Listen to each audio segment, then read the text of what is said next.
Assalamualaikum warahmatullahi wabarakatuh. Halo anak-anakku semua. Pada video kali ini, Miss Yuni akan menemani kalian belajar tentang descriptive text.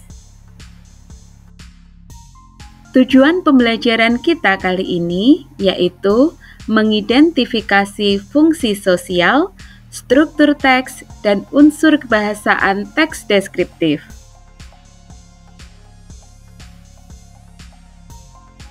Untuk kegiatan pembelajaran kita, yang pertama yaitu menyimak materi tentang fungsi sosial, struktur teks, dan unsur kebahasaan teks deskriptif. Yang kedua, membaca contoh teks deskriptif. Dan yang terakhir, kita akan mencoba mengidentifikasi fungsi sosial, struktur teks, dan unsur kebahasaan teks deskriptif yang telah kita baca.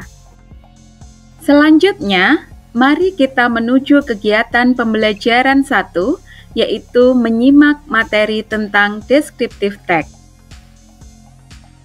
Definition atau pengertian dari teks deskriptif yaitu a text that explains about whether a person or an object is like, whether its form, its properties, its amount, and others.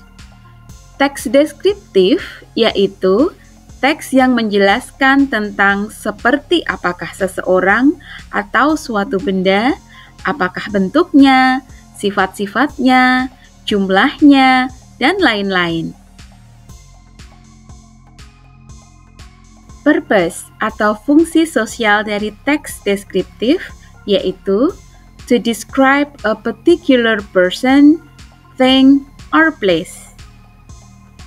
Fungsi sosial dari teks deskriptif yaitu untuk menggambarkan orang, benda, atau tempat tertentu. Generic structure atau struktur teks deskriptif terdiri dari identification dan description. Identification contains about the introduction of a person, place, animal, or object will be described. Identification atau identifikasi berisi tentang pengenalan seseorang, tempat, binatang, atau benda yang akan dideskripsikan. Description contains a description something such as animal, things, place, or person by describing its features, forms, colors, or anything related to what the writer described. Description atau deskripsi berisi deskripsi sesuatu seperti binatang, benda, tempat, atau orang dengan menggambarkan fitur-fiturnya, bentuk, warna, atau apapun yang terkait dengan apa yang penulis gambarkan. Language feature atau unsur kebahasaan teks deskriptif. Yang pertama, focus on specific participant. Fokus pada satu orang, satu benda, atau satu tempat tertentu. Yang kedua, the use of the adjective, yaitu penggunaan kata sifat. Yang ketiga, the use of simple present tense, penggunaan pola kalimat simple present. Dan yang terakhir, the use of action verb, kata kerja yang menunjukkan aktivitas atau kegiatan. Demikian tadi materi tentang descriptive text. Selanjutnya, kita akan menuju kegiatan pembelajaran 2, yaitu membaca teks deskriptif. Teman kita, Dayu, akan membacakan sebuah teks deskriptif. Yuk kita simak dan tirukan bersama. Pak Baju is the janitor in our school. He's a hard worker. He sweeps the yard every morning and afternoon. He cleans the toilets. I like him because he is friendly. and he knows our names. But sometimes he's annoying.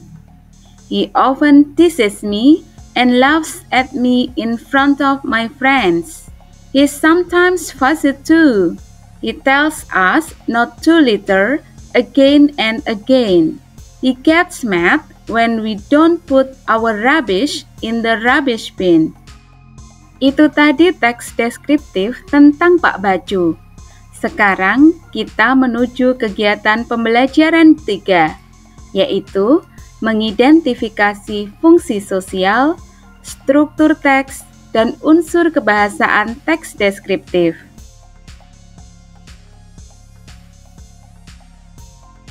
Coba amati kembali teks deskriptif tentang Pak Bacu.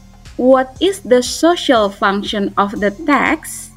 Apa fungsi sosial dari teks tersebut? The social function of the text is to describe about Pak Bacu.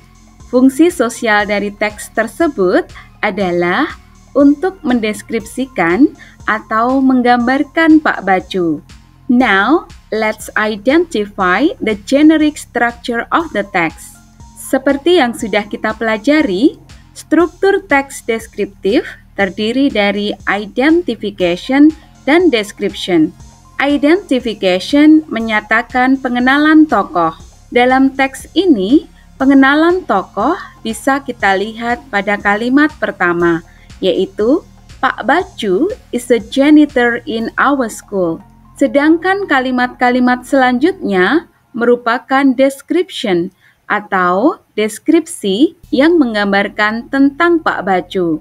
Yang terakhir, mari kita identifikasi language feature atau unsur kebahasaan dari teks.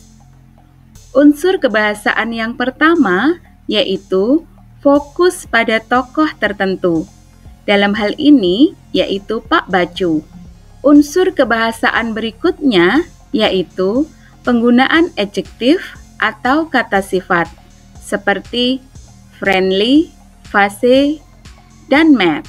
Unsur kebahasaan berikutnya yaitu the use of simple present tense. Pada teks ini nampak pada penggunaan verb 1 maupun verb S seperti sweeps, cleans, like, teases, dan lain sebagainya. Unsur kebahasaan yang terakhir yaitu the use of action verb, kata kerja yang menunjukkan aktivitas seperti sweeps, cleans, dan put. Demikian tadi anak-anak kegiatan pembelajaran kita kali ini. Miss Yuni harap kalian bisa mendapatkan pemahaman yang lebih tentang deskriptif teks. Sampai jumpa di video lainnya. Akhir kata, wassalamualaikum warahmatullahi wabarakatuh.